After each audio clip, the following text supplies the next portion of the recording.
the day, welcoming Sanhka today to talk to us about his journey as a founder of a tech company. So earlier we spoke to Simon Tutton, a VC, and now we've got the other side of that contract, or the other side of that equation, which is someone who's started a company and is scaling it and is doing that from Wales. And so keen to hear your journey and the way you've started your business and all the sort of things come with it. So I'm going to hand over to you shortly, but we are actually in the same room, which is helpful. So you might see me looking over my screen. So if you can just introduce yourself, tell us a bit more about you and your background and what got you to the place where you decided to start a company. So if you can't hear Sanhka, tell me, because we're using one mic, so hopefully you can pick him up, but do let us know if you can't hear him. Hello, everyone. Can you hear me all right? Double thumbs up from Zane. We're good. Okay, perfect. So hi, my name is Sanhka. So I'm the CEO and founder of a construction tech company called Lattice. So just to give you a context about where we started around 3.5 years back, just after COVID. And it was initially based out of India. And back then, I think there were only a handful of construction tech companies. I can count like 4 or 5 of them.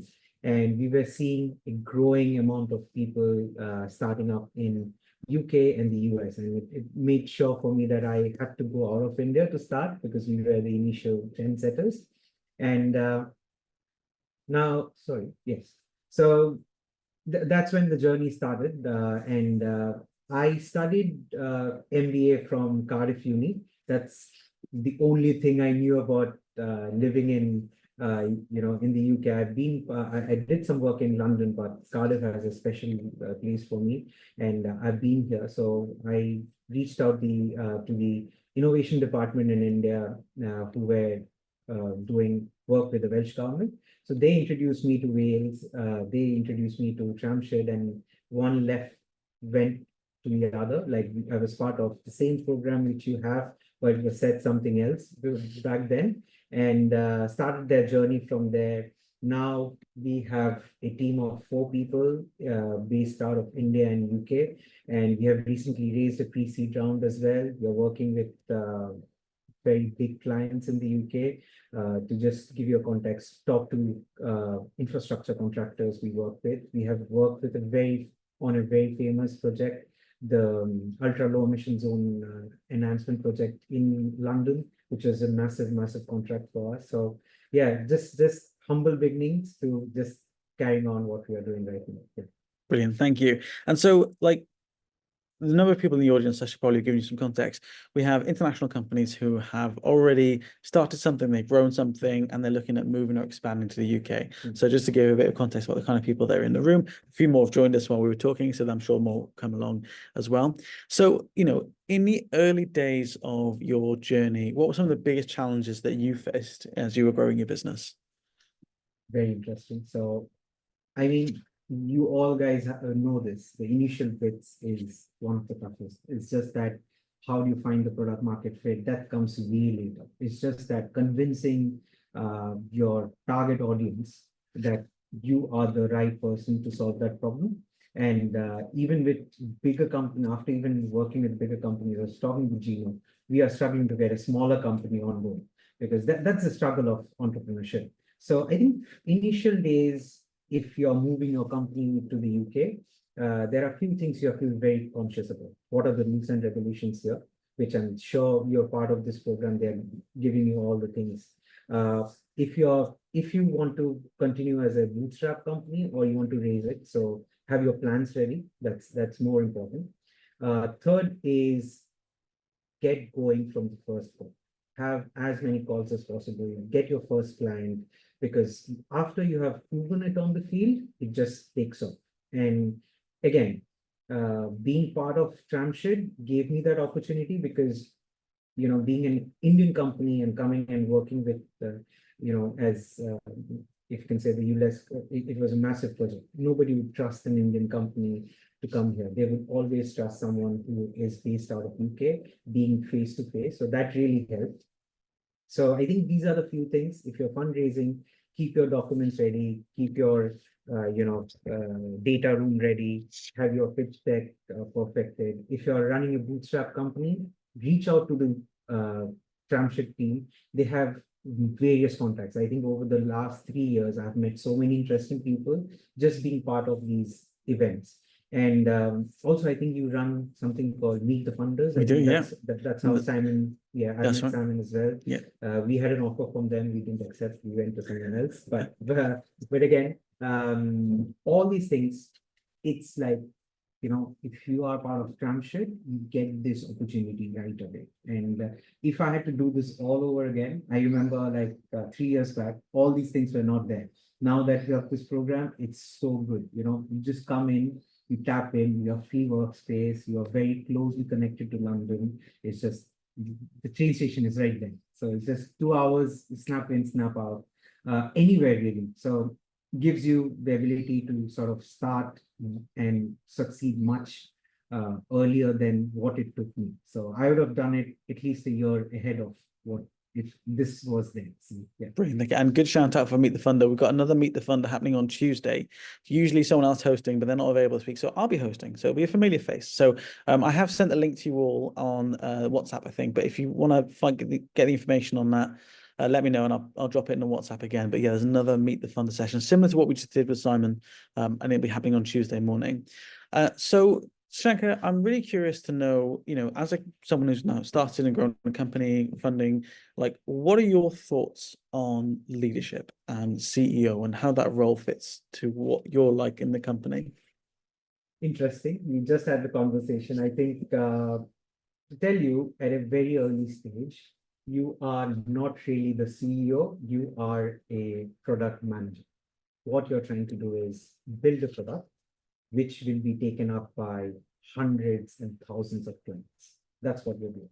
At initial stages, you are doing everything from, I remember running to give, what is it called, demos to field operators, to everyone, explaining them everything, coming back, and then being on the call with my IT team at like 4 o'clock in the night, guys, is this done? Is this done? Is this thing? So you have to do everything. So as I said, now you are a product manager. You are trying to sort of get the product on and rolling in the UK or elsewhere in the Europe. And then you slowly transition into the role of a CEO, which is when you get people who are much smarter than you, people who have the knowledge and know how to scale the company. And that is what we are doing right now.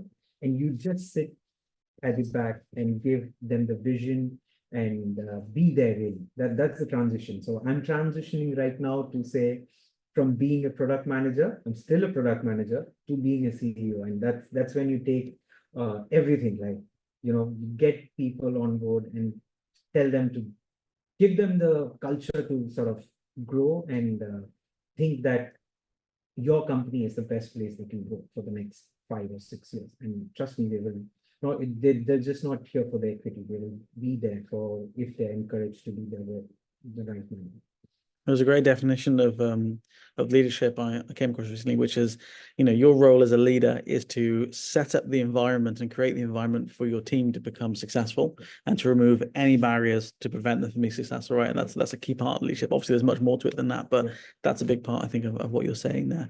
So talking about your company again, as you're growing this company now, what strategies have you used to scale your business, to get new customers, to enter that market? What kind of things have you found to be most successful for you in the UK to do that? I think one of the key things I realized is, and of course you guys also will know, a term called product market fit, but I keep it as product language fit, which is like, what is your product? And do you have the right language to sort of dumb it down or make it as simple as that, not only for investors to understand, but for each and every individual or your ICPs, which is ideal customer profile you're reaching to, they understand right away. And they just not understand your product, but what value they can bring to their organization. Can that product be utilized by many? And can that product really help them with their productivity or whatever you're trying to solve for them? So I would say product language fit is the most difficult part when you're starting and you're growing. And I think that's where we are trying to do. That's where you get your marketing team sorted, you get your what work you have done, like understand what your product can do, make it as simple as possible. So that, yeah, I think that's the strategy when you're growing from 0 to 1 is the most difficult, but trust me, going from 1 to 100 is even more painful because you need to get a lot of things involved. You need people, you need not only UI or UX, but you need people who can support that growth.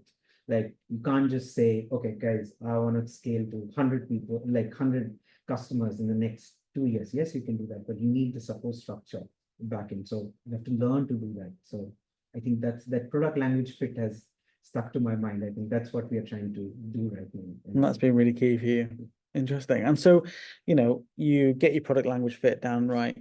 How have you found, or what successful techniques have you found for getting out into the market and identifying the right customers for you and your business? How do you do that? I think right now, the first thing, and I'm sure you all know this, is getting your ICP right. And that takes months and months or years to understand really who your customers are. But when you understand them, identify where they are. Like for being in construction, I always, um, you know, among us construction tech startup CEOs, we say that, if you can sell to construction, you can sell it to everyone. Construction is a hard sell because they work on thin margins, 1%. And imagine you are asking them to give that 1% something out of it for IT budget, which is a massive thing. And that then again, you have a lot of hindrances because you have people on the field who have to adopt a new technology, the people on office who have to deal with new technology. So there's so many hindrances. So first step is identifying your ICPs and understanding where they are and what are their buying motivations. So that's how we do it. Like, because construction is a hard sell, and even though it's a SaaS product, it really, there are like many more things. Like it's not just a simple, you can say per monthly per thing. There's so many elements which come into so construction. So for us, I think first thing you need to understand is what is your ICP and who the ideal buyer is and how do you reach out to them. For us, it's been construction events, LinkedIn, and being part of various events wherever there is construction happening, we just go there. And another great strategy you can also use is being part of award functions and all if you have a good product. Because what happens is if you're selected or you're shortlisted, your name just pops up everywhere. So that's your organic way of marketing doing. Keep the relevancy. And another thing which we are trying to do right now is showing snippets of what you can do on LinkedIn. Small ones, like 5 seconds, 10 seconds. So just involve them. And as a founder, I think you have to be more LinkedIn focused right now. Yeah. Yeah. Interesting. So you're the first person actually for a while it said about using awards as a way of getting your name out there, but that's something that is there. And I think you'll find that not as many people as you expect put themselves forward or get nominated for awards. So it's always worth putting yourself forward for that sort of thing because it's good press, right? And yeah, LinkedIn is a big one, right? And again, short snippets is a really good way of sort of demonstrating features and benefits and product parts of your product. And that's a really interesting one. So you talked about how you found new customers and, what do you do when you've got a bad customer? Like, how do you determine the difference between a good customer and a bad customer? And this is something I talk about a lot with people. So I think you may have expected me to ask this question. There are bad customers out there. How do you identify them? And what do you do when you realize maybe you've got one already on board before you've had a chance to say no? The irony is the entire morning I've been dealing with a bad customer. So that's what have been keeping me awake for the last couple of days. But yeah, I think at an early stage, you need customers who share the vision with you. Customers, I mean, you will be working with big organization, is like who you dealing with. For us, it's project managers. And what we understand is, will the product really help the project manager? If it really helps him, you are making him a superstar in his organization. So not only he'll adopt, but he'll make sure that other people adopt as well. So that's one way of doing it. And other thing is, if you have a bad customer, and you're bound to happen at early stages, as we say, every penny matters. So, I mean, close your eyes and say, let's deal with it. You have to leave your ego behind. And as a founder, I think we shouldn't have any ego at all. We should say, and I think we should say yes to everything, but it's very important where you say no, because sometimes, in construction or in anything, if you have got a client, but they push you to do things which doesn't go with the vision, then you have to say no. Your hero of the product is what you're trying to solve the problem, but you will have visions from project managers or anyone your clients that, can you build this for us? Can you build this for us? Yes, but is it overall helping the vision of your product? Because that horse's view is so important. And the soon like if you do this, like if you go into too many streams, you're not having what you call in our startup term as moat, which is like, what is your differentiating factor? And whatever comes your way, especially bad customers will be, will be pushing you to do things which you're not inclined to do, but be strategic. And yeah, and I think, to be honest, I also really don't know the answer. I just know that if you have a bad day, just go with it and just see if you can get them along. And if it doesn't align with your vision, don't take it, because that kills your product, Yeah. or kills your company, because essentially they'll come to you with stupid questions or something like that, and you'll be like wasting more time than building. So if that answers your question. It does, and it's something I'm very passionate about. Some of you know already, my background is in customer success. And I've worked in a tech scale up, and we had a customer that was going to be a bad customer. And so, we made the decision to say no to them. We were about to sign a contract. We realized, like you said, they were going to be sending our roadmap in the wrong direction if we went down that development route. So we said no. Our sales team were furious. They did not want to say no. No, of course, they're thinking about their commission and their bottom line. And for a lot of startups, when you are looking at that bottom line, sometimes you don't have the luxury to say no. Sometimes you have to take on a bad customer and manage it, right? Because you need to get those funds in, especially if you're bootstrapping.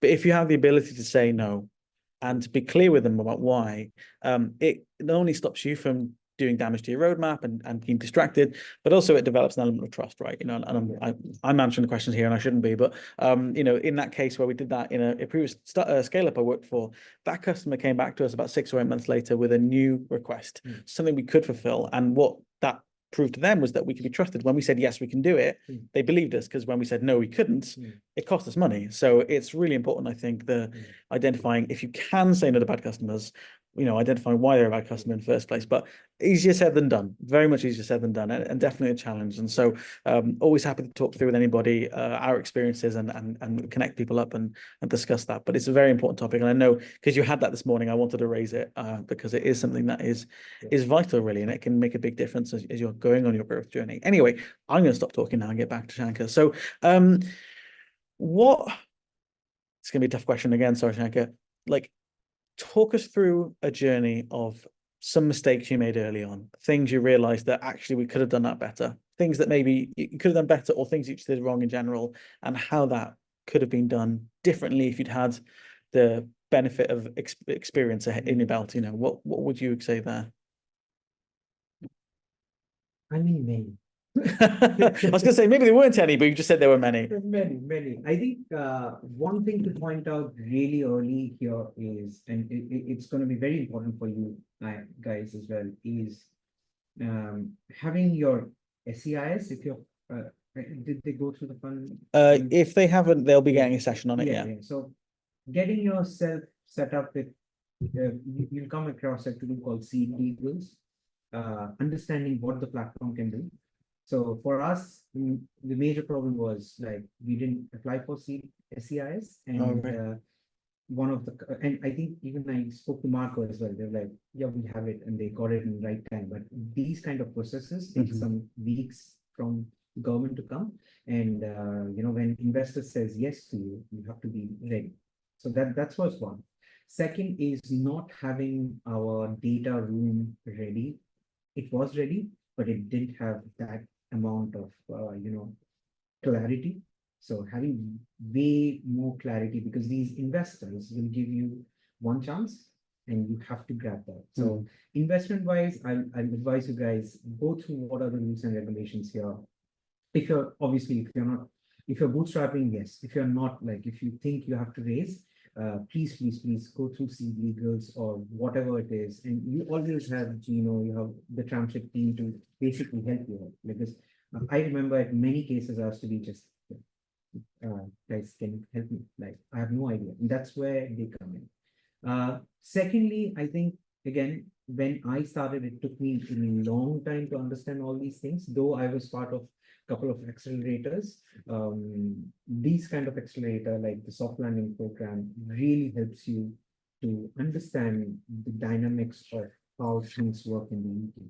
So as foreign founders, I can see this in this call, everyone is a foreign founder. Keep this in mind. The business here is not as business as usual in every other country. Getting your company set up, having all the documentations ready. This is quite important for us also, for you as well.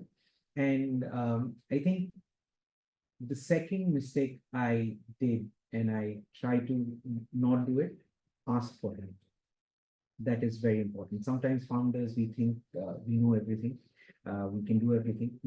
Ask for help, and that's where, and to be honest, you have Gino, you know his background, he's worked with Technician. Trust me, back then in 2020, when I had an initial call with you, when I was in India trying to build this, trying to think what are the visa options, what it is. He was a very difficult man to get on. And you have him on your disposable. Try to use him as much as possible. So yeah, these are the two things. Ask for help whenever you can. Yeah. Never we don't know everything. We're just learning on it. Yeah. Thank you for that. And yeah, and that actually beautifully leads to my next question. So you've spoken very highly of Tramship Tech. I'm very grateful for you for that. But who else would you suggest are good people or just good places to go for support? Like there's a whole ecosystem around. Like who have you found a good place to be in terms of different accelerators, different online resources, different founder networks? Like, have you found any of them particularly useful that you think other people should be taking up? I mean, be selective with your accelerators. Lattice has been part of 3 or 4 accelerators, and at some point you say that's it.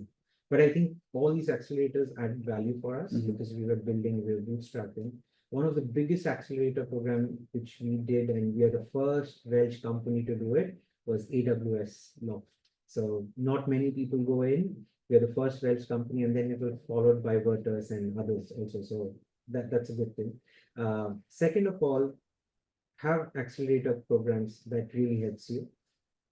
Second of all, I think understand where your company or what your, let's say, founder networks really help, because at one point, like being part of Tramship also, we have become a community where we ask each other help for everything. Like, guys, I don't know about this. So these kind of founder networks are very important. So keep a line, have a group where you can speak to each other, reach out to anything. Apart from that, I think there's not much. We've been be attending many events in London, but these are highly crowded. It will give you go to events which are smaller, more meaningful than being part of major ones where you'll just be one of the crowd. So, but I'll encourage you to go to pitching events wherever you can, because not only it takes away your stage fear, but it gives you an opportunity to understand what you're doing and get live feedback from investors or your potential clients. So these are the 2 things. And yeah, there are many, but yeah, I'll say go to the ones which are more relevant to you and smaller crowd, quality versus quantity. So hope it answers. I mean, yeah. Great advice. And you said about, asking for help and speaking up. And I remember I was at an event once with some founders, and there was a speaker who was doing a great job, and they were dropping loads of terminology and certain buzzwords. And one founder was brave enough to put their hand up and said, I don't know what this term is, right? And the moment that he said that, half the room went, yeah, no, me neither. Like it was the speaker just assumed everyone knew what that was, and just being able to say, I didn't get it. And people wouldn't have got that unless they were in the room, for that event. So it is really important to be at these places and to ask for help. And the same when you don't know something, like no one's going to judge you. I still don't know all the terminology, and I've been in the industry for a while. So always speak up. I think it's very key to do that. And if you don't want to ask publicly, tell me and I'll ask on your behalf. I don't mind. I'm quite happy to embarrass myself. So always feel free to let me know if you've got a question you want to ask and you don't want to ask yourselves. So going back to, again, growing your business, right, and finding customers and hitting your market, what strategies did you use to differentiate yourself from competitors?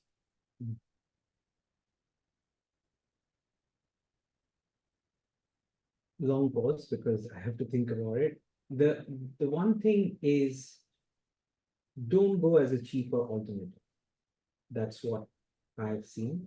Uh, Go there with a product which is obviously, if you're all building it, you have a differentiator, of course, which is there. Highlight that differentiator more and more because that's what these customers will buy in. Second of all is don't I think I'd say don't overpromise because sometimes that hits you back. So genuinely be very honest of what your capabilities are.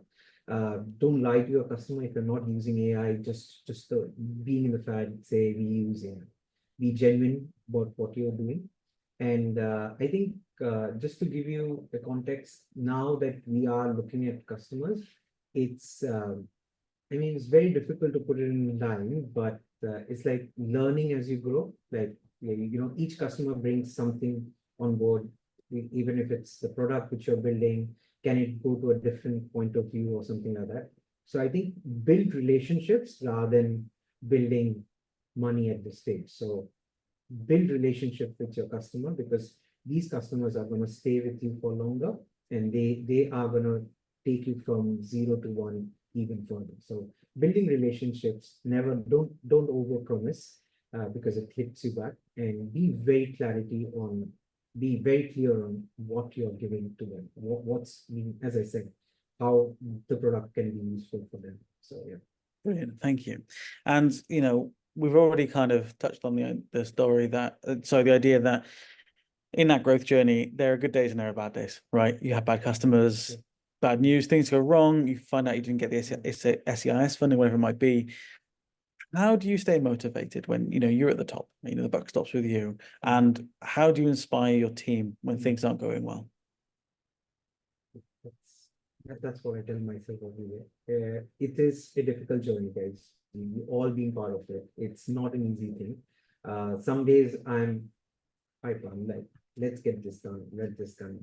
But there are low days, But what I now have done is keeping myself calm. Like as I shared with you, we didn't get the SEIS, and we're really looking forward to it.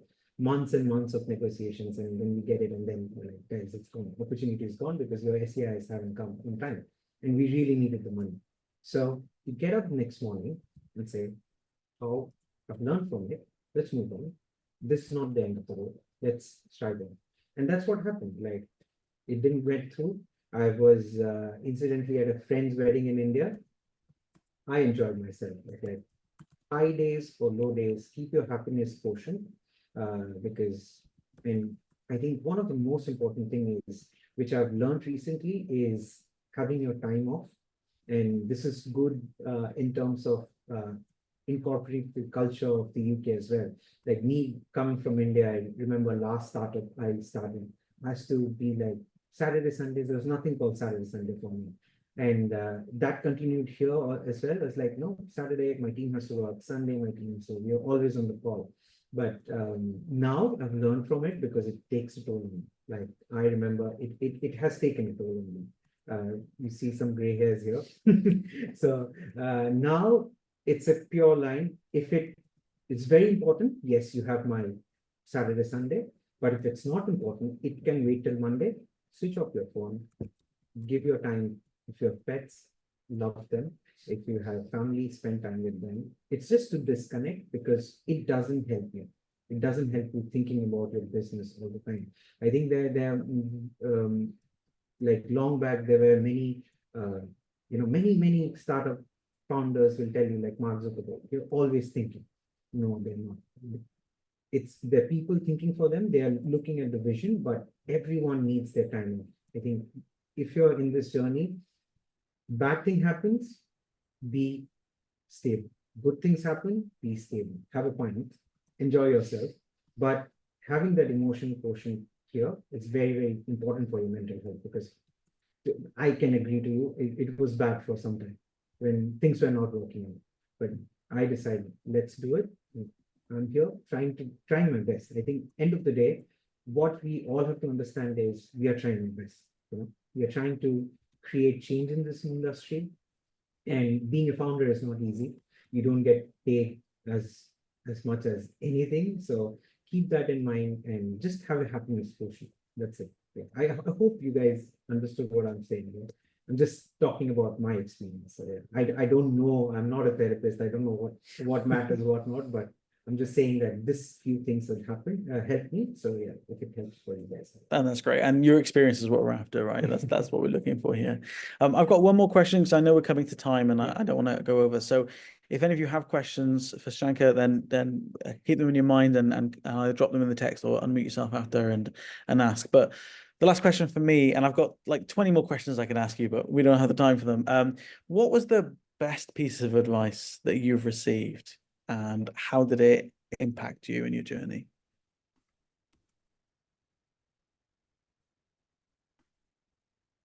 Yes, I think this will stay with me. I think one of the founders, we were just discussing how hard and everything is, how it is. Somebody told me, have a positive outlook on everything. And second thing was consistency. What I mean by consistency is getting up every day, doing what you're doing with best of your abilities. That consistency, not giving up, but also knowing when to give up. So if that makes sense. I think consistency of your emotion, of your energy, that thing is important, because end of the day, you will see highs, lows, everything. But if you're consistent enough, like to go out there and, bad days, good days, as we spoke about, consistency is very important. Consistency to your commitment, consistency to what your vision was when you started the company on day one. That's very important, because we come a long way and we forget our journey. Keep that first day vision. Why? I still remember when I landed in UK, I was like, okay, this is what I've come for, what I want to do. And every now and then I get deviated, but I go to the day one. Why did I start this company? Why did I start this company? And having that consistency in your life, like, getting up. It's easier said than done. I mean, you guys know it. I'll be honest, I'm not even 30% consistent at it, but whenever things come, I'm like, okay, why did I start it? First day, think about it, and also have a vision, like what you want to become, and having that vision helps you to motivate you. Like as a company, like you want to be exited by this company, you're going to bought by this company, or you have a vision like we are going to be a market leader and I'm going to be an IPO. Or it can be a small vision as well. It's like having a bootstrap business where, I have this much amount of customers, I'm solving this problem, I'm here. But it's just knowing yourself, why you started this company, and having that first day goal. I think that's the best advice. I saw it. And it came from, I think, the AWS actually, where they were just saying about things, and they said Jeff Bezos have this thing called "Why did you start that company?" So yeah, I think that's the best advice I have. I think it's also going to help you guys. Yeah. Good advice. Thank you, Sanhka. So before we wrap up, does anybody have any questions they want to ask now? If not, if you think of a question afterwards, you can always send it to me and I can pass it along to Sanhka, and hopefully you can get back to us. And yeah, so if there's any questions, do let me know. You can drop it in the chat, or you can raise your hand on Zoom or unmute yourself. Peter, it looks like you've got a question. Is that right? Yeah. So Deep, you have taken any partner or co-founder here? Have you got any partners or co-founders here? Yes, so the journey, we can't do it alone. So first of all, I had my CTO, who's back in India now. He joined in with me. And then incidentally, one friend of friend's friend, he was visiting London from Australia. So he had some experience in construction and all, and we got going. And then he came, joined me as a co-founder again. So we have three co-founders, and choose your co-founders wisely, because they're like your wives. I'll tell you, you're gonna have more conversation with them than your wife or your partner. So yeah, Peter, just to answer your question, yes, we onboarded two co-founders. Yes. Brilliant. Thank you. Great. You have taken funding through SEIS or EIS? So right now only through SEIS. Yes. SEIS. Yeah. Yeah. When you started UK entity, how many years your India company has been running? I mean, we just started in India, and then we were obviously looking to move. I think around 8 to 9 months into the initial days, then we got in touch with Jamshed, was part of Okay. that, and then Okay. So when you started, you did not start trading in India? Didn't start raising in no, India? no. No, right? Yeah, because I run into a problem of, my India entity was running for 5 years, 6 years, and I started UK entity only last year, December. And now when I applied for SEIS, EIS, I am not eligible for SEIS because I have gone past that 3-year mark. But EIS, I am eligible, but we need to have the UK entity own at least 50% of India entity. Okay, but UK entity I have not started trading, so it was literally no value, right? So I'm trying to create a value. Otherwise, we cannot do a share transfer. I just want to know whether you know anybody who has done that. It is easy to start a subsidiary, but now I have to make the UK entity as a legal headquarter with the share ownership, where headquarter owns the India entity shares. I was curious, I was wondering whether you have faced that problem. And I didn't see the problem, but there's another company I know. They are good friends called Road Metrics. They raised in India from a VC, but all their customers were in the UK. So they moved the company from India to the UK. And once they moved into the UK, they have also got SEIS funding now, which I know. So they started trading the company as a UK entity, made the UK as a headquarter, and then you are eligible for SEIS. That's not a problem. yeah. But that you haven't raised, if it's a 250K thing, even if you have grants or anything for 50K, minus it. Like 250K means you have not raised any money, even in India or anywhere. Even if you have got that, it will be deducted once you do it. But you need to have, for SEIS, EIS, you need to have UK as your main HQ. So yeah, I will touch base with you again to get their contact to check how they have done that transaction, that share transaction. Maybe because they were funding, they might have used share sale through money. That is one way, but I just wanted to see, can I do that through share transaction? I think taking some legal help will be good here because it's complicated, and I'm sure many people. But please hit me a line. I'll just get them. They're busy guys, but I'll try to... this is not an unsolvable problem. I'm looking at simplified, the most simple way to figure, solve it. Cool. Thanks, Peter. Thank you for your, sharing, honest sharing with genuine humility and, organic mindset. All the best for all the new dreams you have for the venture. Brilliant. Thank you, Peter. We're going to have to wrap up there. If anybody's got any more questions, feel free to send them to me on WhatsApp or by email, and we can pass them along to Sanhka if he doesn't mind. Like I said, if you wanted to go back and hear anything that Sanhka said before, this will be on our portal that you'll be able to access soon. So by all means, you can watch this back later on. And if you've got any more questions, feel free to get in touch. And yeah, that's it for today. So thank you everyone for joining us. Oh, yeah, of course you can. Absolutely. Yeah, I'll be very honest with you. Jamshed, And that's what, when Gino reached out, you're gonna do it. Can you give us some pointers? I was like, Gino, I can write a book on it if I have given an opportunity.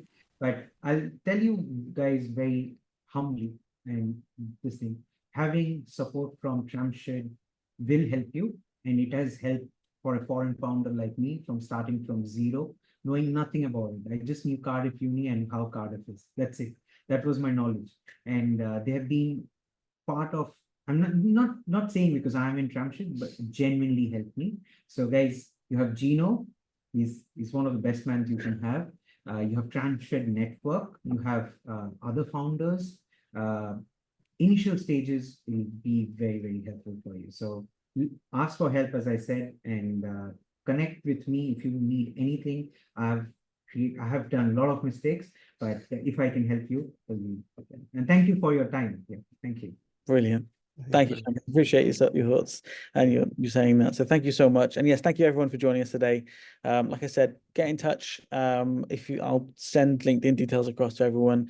And for those of you coming along next Wednesday, we're going to have a day in Newport where we can all get together and just work from the office together for a day. And Peter will be hosting a product launch at 2 o'clock from Newport. So please do feel free to come along and see what Peter has to say about his product and things that are coming for him. Some exciting stuff happening with Noridio software. So thank you very much, everyone. And I look forward to speaking to you all again soon.